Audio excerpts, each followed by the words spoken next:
I mean, I think this video is going to be pretty self-explanatory based on the title, but to kind of briefly run you through. If you're new here, hi, my name's Julia. I'm a soon-to-be graduate at Edinburgh University, which also means that I've not actually been in student accommodation for like 3 years. And that being said, back in my day, I did live in a student accommodation, but I also visited quite a few of them, and so like I have got some opinions and expertise based on quite a wide range of different accommodation types. I can't say I've got experience with every single Edinburgh University student accommodation that is available on campus purely because there's so many of them. That being said, I do have like a rough idea and some thoughts and opinions on many of them that I will be sharing with you today. I hope this is able to give you kind of like a general run through of what to expect, what to consider. Especially as an international student, I felt that I didn't really have too many resources available to me to kind of help me make the choice. Like, I don't want this video to be saying like this is the best accommodation, go for this one, all the others are bad. I think if anything, I want to kind of show the pros and cons of different ones. But when I was kind of thinking about how I would construct this video, initially I was going to do like a point system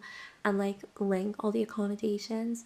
But then I realized that probably wouldn't be a super effective way of doing it, because then it'll be super biased of like what my ideal accommodation will be, whereas those factors might not be relevant to you. So I think the more helpful way of going about this will be, first of all, talking you through specific aspects that you might want to consider when choosing student accommodation, and then getting to the ones that are available. I do have my laptop on me, so if I'm looking down here, that is why.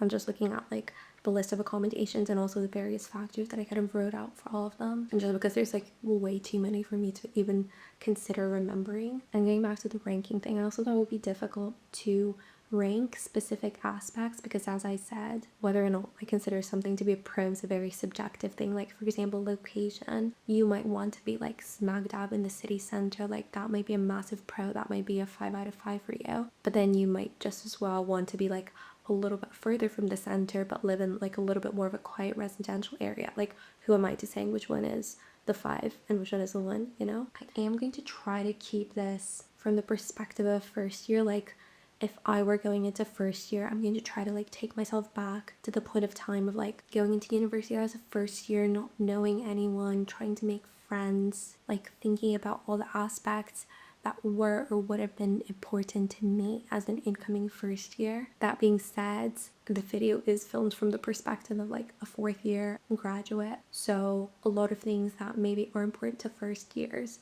just are not important to me at all now. Like, my priorities with regards to like living situation has changed completely, and you will see that if you have a look at any of my like housing flat videos over the past 4 years. Like, I've essentially moved farther and farther away from the centre with each year, fully on purpose, because I just like living in more quiet residential area, which was not the case for my student accommodation. So at some point when I say like I really like the location of an accommodation, that might also be filtered through the fact that living close to the center of like the going out district is not a priority for me at all now. Yeah, my priorities have shifted a lot since first year, but I will try to kind of take myself back to first year and like what my priorities would have been there rather than now, because obviously that's kind of the perspective that you will potentially be coming from. So the website that I will be referencing specifically with all the accommodations I will be mentioning in this video is the official University of Edinburgh student accommodation website. I will leave a link to it down below, but it's essentially just the University of Edinburgh website, and then you tap on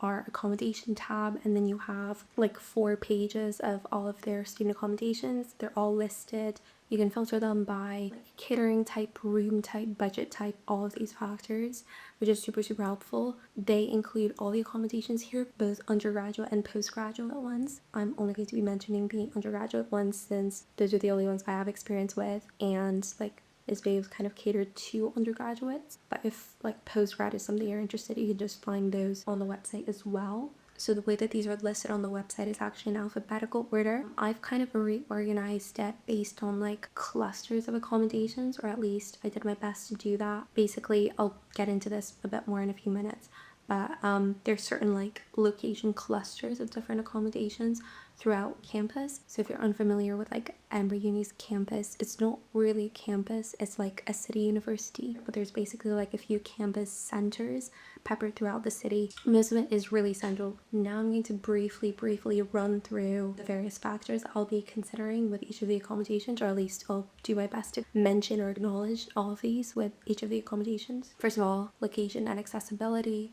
With the location, also maybe worth mentioning that Edinburgh has got a free bus scheme. So if you're under 22 and have been living in Edinburgh for I believe 6 months, you qualify for it, which is super helpful. It's so nice to be able to travel on the buses for free, and that works for like all Scotland. So if you want to do like a day trip or further away trip purely by bus, you can also do that. But then that's also great if obviously you live like a little bit further away and you don't walk.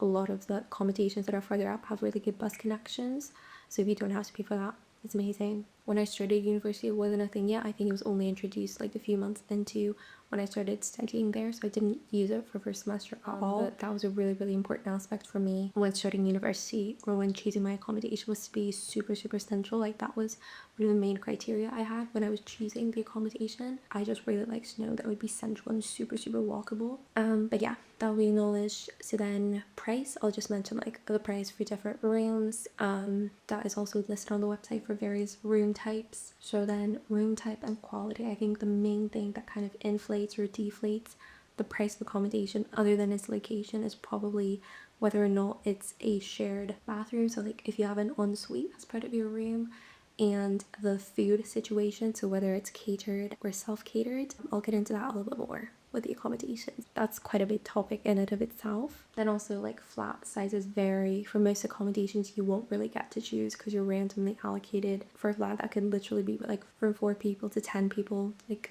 most often or not you won't really get to choose. And then facilities, so this is pretty similar across all the accommodations as far as I'm aware. So you will usually have a shared kitchen regardless of like how big or how small your flat is. Obviously you'll have like a bigger kitchen if you have 10 people, but I think unless you're going private accommodation, you will have a shared kitchen. Laundry facilities, you do usually have to pay for them. I don't think I've encountered a single student accommodation where you don't have to pay for laundry. The price also varies as far as I'm aware from accommodation to accommodation. If it's like an accommodation block, you won't usually even have it within your own block. Like I had to go to the block like across from mine to use the laundry. So laundry is kind of annoying to do. Wi-Fi, utilities, water, as far as I'm aware, it's included in pretty much every accommodation. So that's like included within the price of the rent. So like the rent is essentially what you're paying for like everything and anything as like living expenses go. And then maybe noise levels, that'll be a little bit harder to comment on in and of itself, but based on the location of the accommodation, it'll kind of be easy to predict whether a location is like more residential and more quiet, or near the clubbing district, so louder. And I think that's it. Now we can probably go on to the actual accommodations and kind of walk you through them one by one.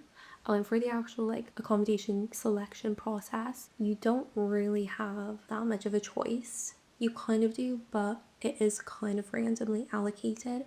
So essentially, at least when I was applying, you had to choose 5 choices, and then like out of those 5 choices, you were randomly allocated one of the 5, and it wasn't even guaranteed that you would get one of the 5. Like if you left a really last minute, highly likely you wouldn't get one of the 5. I did get one of my 5, I believe, but like it was not a ranking system. It's not like 1 to 5. If you make 5 choices, you kind of have to like all of them, because you will more likely than not get one of those 5. So one of the first decisions you probably have to make when deciding on a student accommodation is whether or not you want it to be catered or self-catered. Now this is a very big wide topic within the discourse of student accommodations in general, because essentially there's only one kind of student accommodation cluster that offers catered option, and that is Pollock halls. A slightly controversial choice for some is kind of like the first choice for others. There's a lot of discourse around campus about living in Pollock. There's a stereotype. I'm not really going to get into that discourse. If you want to look into it, definitely do. I think it is something worth noting, and like other creators on here have mentioned it. I will say from my own personal experience, I have known the absolutely lovely people from Pollock, but I also met some absolutely horrible, rude people from Pollock who like absolutely fit the stereotype. So like, as with any stereotype, it's true for some, but it's not true for probably the majority of people. So I just wanted to put that out there so that I am acknowledging it. But like, I think that is kind of a decision you have to make on your own. So Pollock is this like residential halls cluster deep in Newington. It's not super close to the center. It's, according to the student accommodations website, 20 to 35 minutes from George Square, which is like the central campus. So it's not super close. I think the main thing that deterred me personally from it is that I didn't want catered accommodation. Basically, when I was getting advice from like some of my friends who started uni a year before me, all of them essentially told me not to go for catered. And I like cooking, I enjoy cooking, was not good at it at all in first year especially, but like I wanted to have the option to have a kitchen. I didn't like the thought of like having catered meals all day every day. That being said, it's only breakfast and dinner that you have, so you do have to sort your own lunch. Yeah, in Pollock you don't have a kitchen. You have what's called like a pantry, so you don't really have like kitchen facilities. It's like lockers, maybe a microwave or something. We don't have an actual kitchen, which I personally didn't want. A big worry for me also was, because I'm vegan, I wasn't sure what the vegan options would be like. And it honestly just felt like a waste of money to pay more for an accommodation where I would get food and then I wouldn't eat the food. I will say I have had JMCC, which is like the canteen at Pollock. I have had their food and it honestly wasn't bad for vegan options. It was actually really good. I don't know how I'd feel about having that every single day for like an entire year, but I don't think the food is the worst. All the accommodations that come into the Pollock complex, so that's Ewing House, Fraser Court, Grant House, Holland House, John Burnett House, Lee House, Baird House. Is that how you pronounce that? I don't know. Chancellors Court, Turner House. If I missed one or two, that'll on the website anyways. In general, these accommodations are a little bit or a lot more expensive than some of the others, which kind of makes sense because you do have like a full-on meal plan included in them. Within them, quite a few have got shared bathroom facilities. A lot of them are en suites as well. If you are interested in catered, you will probably have to like look into each one of them individually because the prices do vary quite a bit. So Salisbury Court is private. It is operated by Unite Student, so in general there's a few more that I'll list later on. The accommodations that are operated by Unite Student are generally more expensive. Yeah, they're like accommodation partners is what it says on the website. So honestly, I'm not really sure how the affiliation there works. All I can tell you is that the Unite Student ones are generally more expensive. They also generally tend to be more modern, like more of a modern build. Like the ones that I've been to, which is Salisbury Court, Annexe, Murano, Shrubhill, all of them have lifts, which is very much not the case for like the cheaper older build accommodations, but they are expensive and honestly I don't know if they're worth it for that price. Is just my personal opinion. As far as I'm aware, the Salisbury flats are quite big. You have like up to 10 people in your flat. Yeah, it's from 6 to 10 people, so they're quite big flats. They are self-catered, so despite the fact that they're near Pollock, this accommodation is the first one on listing that is self-catered. They do have en suites. Just like looking at all these now, I can also tell the price has gone up by so much since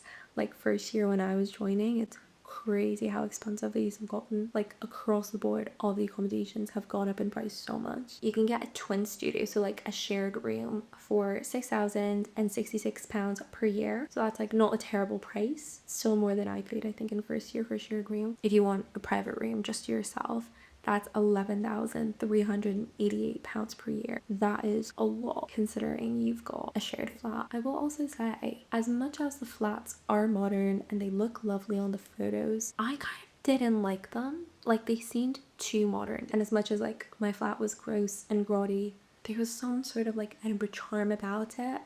Can't put my finger on it, but I feel like these modern ones just don't have that appeal. So that is Salisbury Court. For me, it's just like a no-go. It's more expensive than Pollock, but you don't get food included. It's quite far still, and I just personally don't like the design of the interiors, and you have to share the flat with so many people considering the price.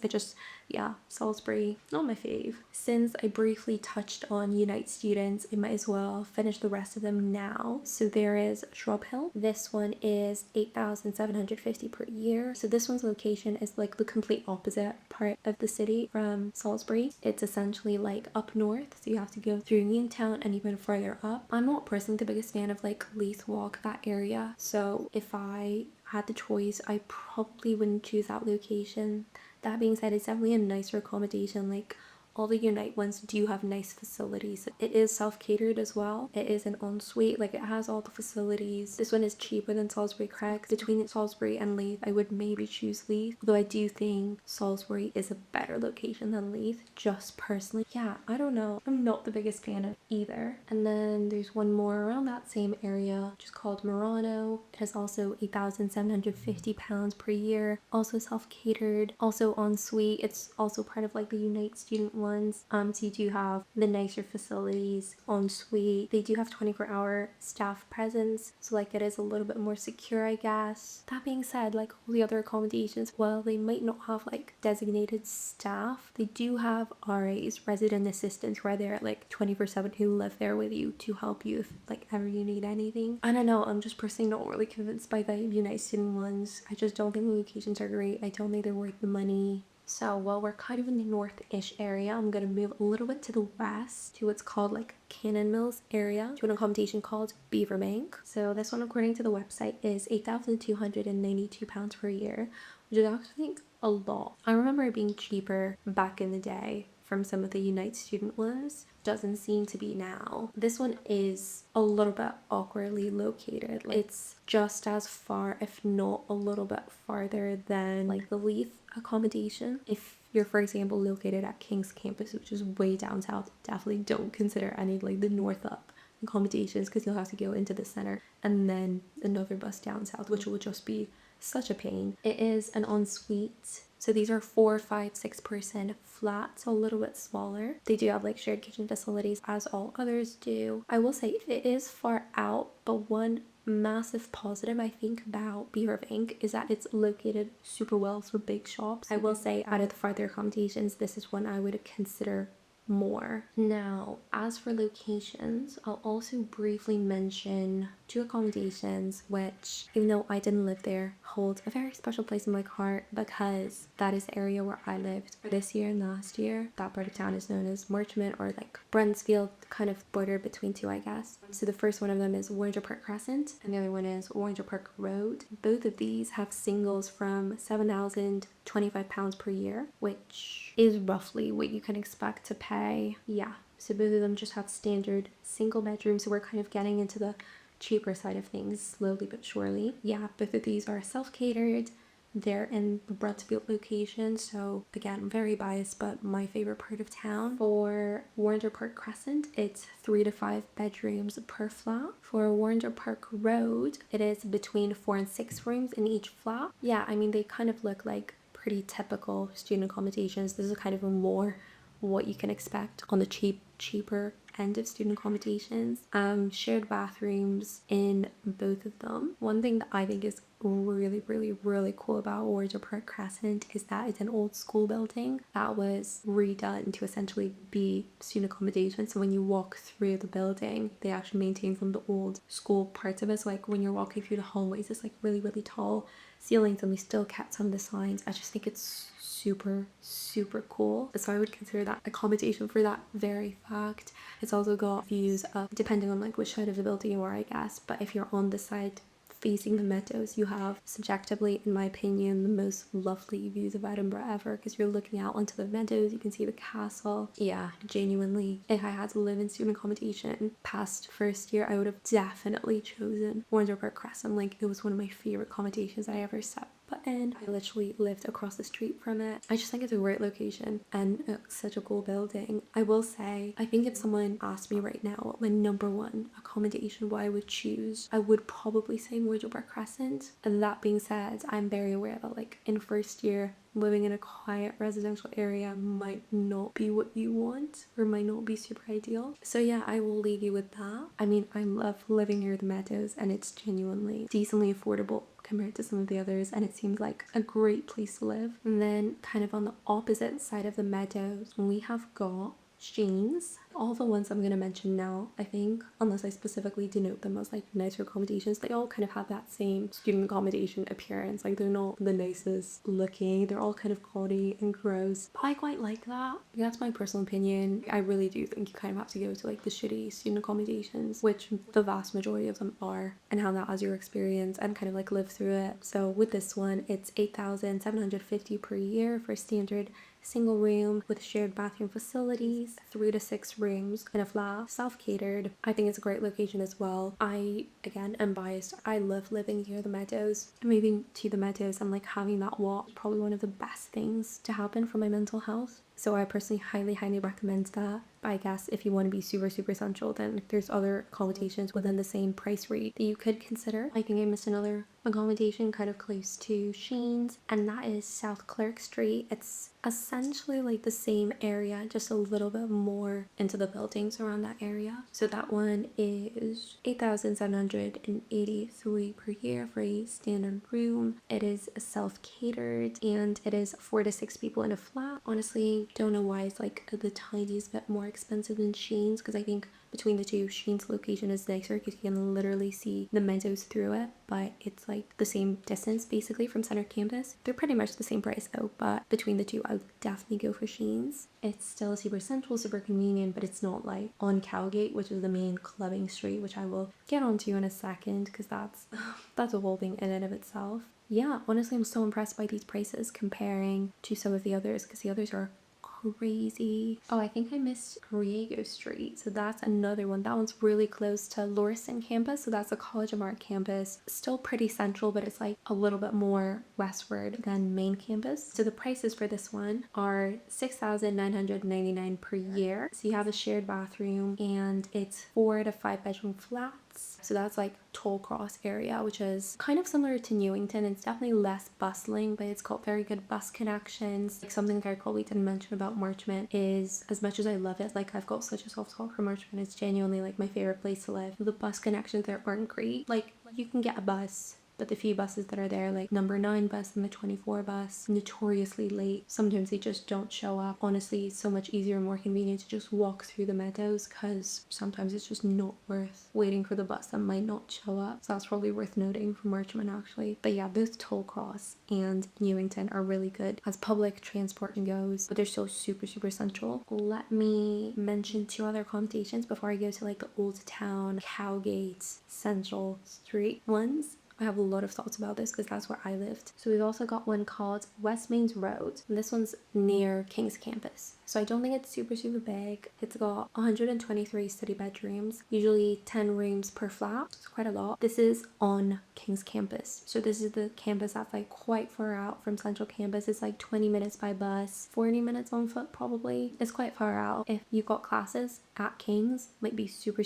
convenient to consider that. I think like I had an elective at King's, so I'd be there like once a week in second year, but I think for the most part, if you're doing like a STEM course, King's Campus is where you will be situated for the most part. I would personally say that I think if I was in that situation, in hindsight, I don't think I would have gone for that accommodation, even for the convenience, purely because you're so far away from everyone else, and it just seems like you'll be in that like King's bubble all day, every day, all the time. I don't know, I quite like being in the center of the city, and I think one of the main aspects for me when choosing Edinburgh was specifically like wanting to be in a city campus. So if that was kind of a priority for you or an important thing for you, I feel like going far away from campus. I know I keep going on about like being in a more residential area far away, blah blah blah, but like you're still in the city, whereas with King's Campus you're outside of the city. Like there's not much to do. You're outside of the city. There's just like homes around the campus. Like I don't think I would personally want to go for that, but if you like the convenience of being near campus and then going into town, like that argument's completely valid and is probably not too far off from like what I keep going on about wanting to live in Marchmont. Logically speaking, not the most ideal choice, maybe. Just want to give you a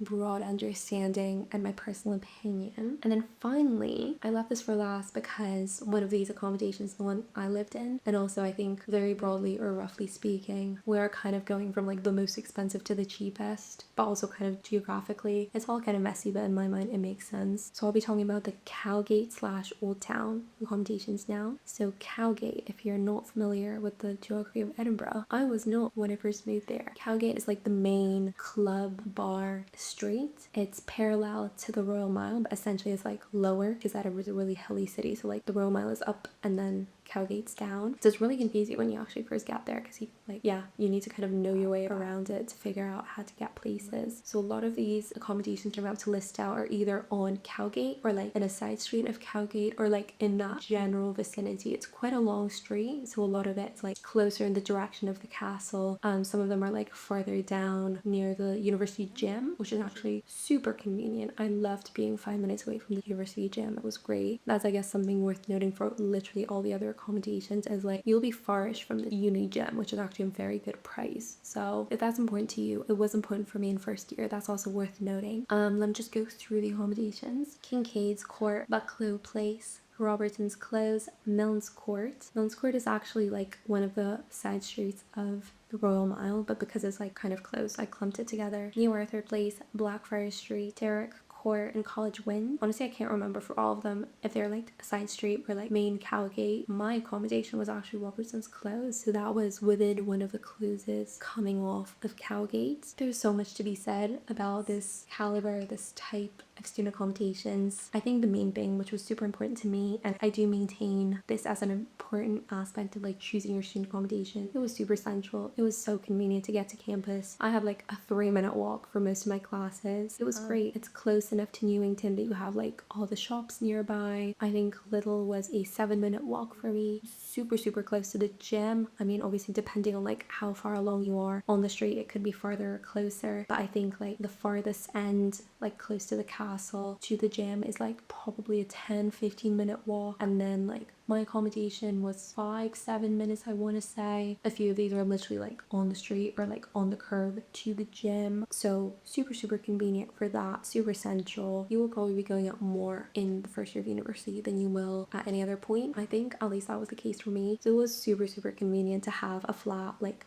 located right on the main clubbing street, and then that anytime we were going out as a group, it would be my flat that would host things, which was great for like socializing, meeting people.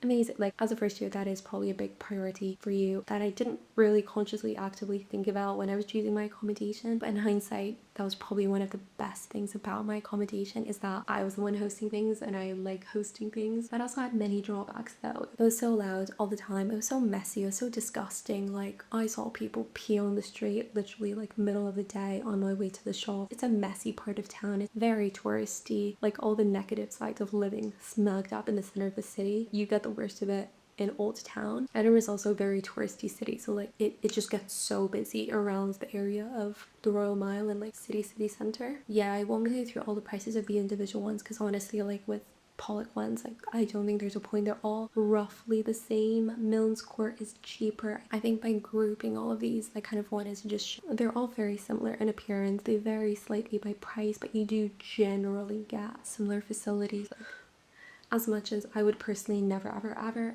want to live on that street or anywhere near central Edinburgh, putting myself back into like the first year mindset, it's probably a great place to live as a first. To me, like you need to go through that experience of bonding in like a shitty apartment, and just everyone goes through it in person, and that's how you meet people, and then you move on and you move past and you never want to look at that ever again. But it is what it is. So to summarize, as much as I know it's a stressful process, but you only have so much control in it. Do your research, figure out what your priorities are. Do you want catered, self-catered? Do you want an ensuite? Do you not mind a shared bathroom? Roughly what location do you want to live in? Choose your options, send it off, and like you will be randomly allocated with people, and that just is the fact of the matter.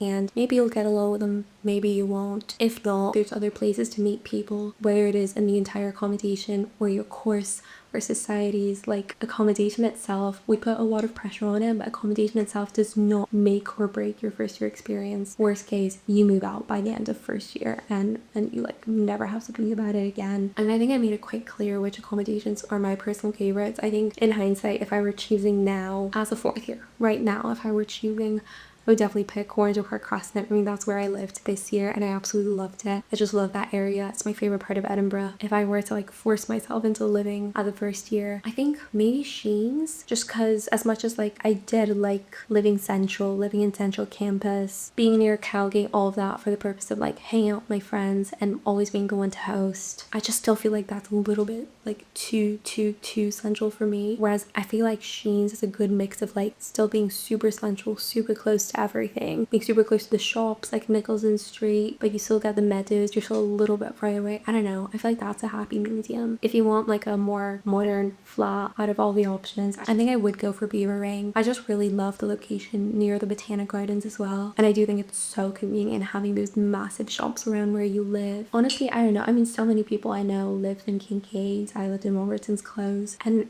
it is a really popular spot for like students who just start living there. I just honestly, I don't think I can fully put myself through going through like first year student accommodation mindset. That's why I'm kind of like deterred from it, but it is a great spot. Like objectively, it's a great spot and a great spot to consider. Yeah, I hope this was helpful. I hope it's reassuring that in the long run, where you get assigned in student accommodation doesn't really matter. Hope this was helpful to you, because I really wish I had a resource like this back when I was applying. I've got a whole playlist of all flat related content in Edinburgh, which I'll link down below. Definitely check it out if you're interested. Thanks for staying till the end. If you have any questions, leave them down below. I love talking about life in Edinburgh, flats in Edinburgh. I've got so much to say. And yeah, I'll see you in my next one. Bye.